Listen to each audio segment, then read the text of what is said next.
GETTYUS forces have killed senior leaders of al-qaeda and the Taliban during covert raidsOmar Khetab, number 2 in the al-Qaeda network for the Indian subcontinent, was killed on Monday.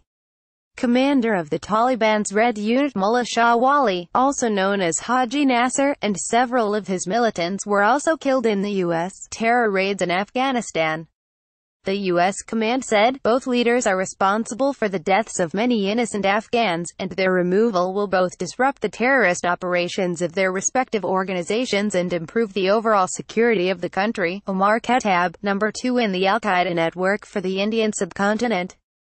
GETTYUS operation was assisted by Afghan intelligence services and forces. He was directly involved in fighting against the Afghan government and foreign troops and had a role in advising in the use of heavy weapons such as rockets, mortars and training for Taliban night attacks. Mullah Shah Wali, aka Haji Nasser, commander of the Red Unit in Helmand, was killed on December 1 by a strike, with one of his deputies and 3 of his men. Wali and his Red Unit are responsible for planning numerous suicide bombings, IED attacks, and coordinated assaults against civilians, Afghan and coalition forces. The U.S. operation was assisted by Afghan intelligence services and forces. Wednesday, March 8, 2017, Afghan police officers secure the surroundings of the Sardar Daud Khan's hospital, also known as Kabul Military Hospital. General John Nicholson, the commander of U.S. forces in Operation Resolute Support NATO, said, "This operation is a testament to the real growth the Afghan forces have achieved over the past year." The USA-Afghan operation comes as around 3,000 additional American troops have been deployed to help train and assist beleaguered Afghan security forces who have been struggling to beat back Taliban and Islamic State insurgents. A U.S. colonel has also warned that there are 26,000 terrorists currently being at over possible plots to launch attacks on the West. Speaking at the U.S. Embassy in London for the Global Coalition Against Daesh ISIS, Colonel Ryan Dillon said, "There is a database of 26,000 terrorist fighters which are there to identity and action if they are identified trying to move outside of Iraq and Syria or throughout the world.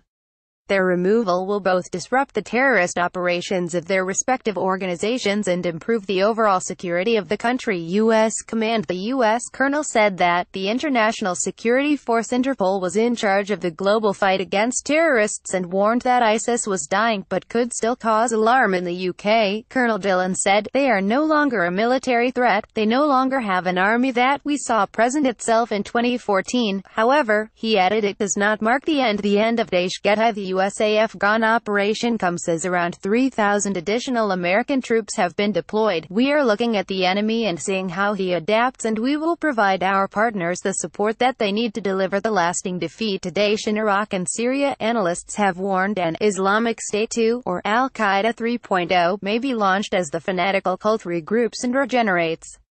ISIS strongholds have been recaptured from the terror group in Syria and Iraq, but there are still unresolved issues in the region, such as sectarian conflict, economic hardship, and religious rivalries. Head of the Middle East and North Africa Eurasia Group, Kamel, told CNBC, "The Islamic State is almost defeated, but a radical Islamist insurgency will remain in both Iraq and Syria as the fighters turn to traditional terrorism." Friday, November 17, 2017. These dangerous countries have the highest terror risk in the world. However, losing the pillars of its state, ISIS no longer represents a strategic threat to the integrity of either Iraq or Syria. There's even a possibility of alliances with al-Qaeda in Syria, as these configurations are always fluid. Director of the Joint International Counterterrorism Unit, Jane Marriott, added, "Defeating the physical caliphate so it's no longer on a map has to be a good thing. It's the right thing to do, but you then have to get the follow-up right, and if we, the international community, don't get the politics right, the reconstruction, the economic element, and the governing solutions in the right place, then it will lead to Daesh 2.0 or al-Qaeda 3.0. So it's about ensuring that the things that governments do are the right things and that ultimately they don't make the situation worse in the long run."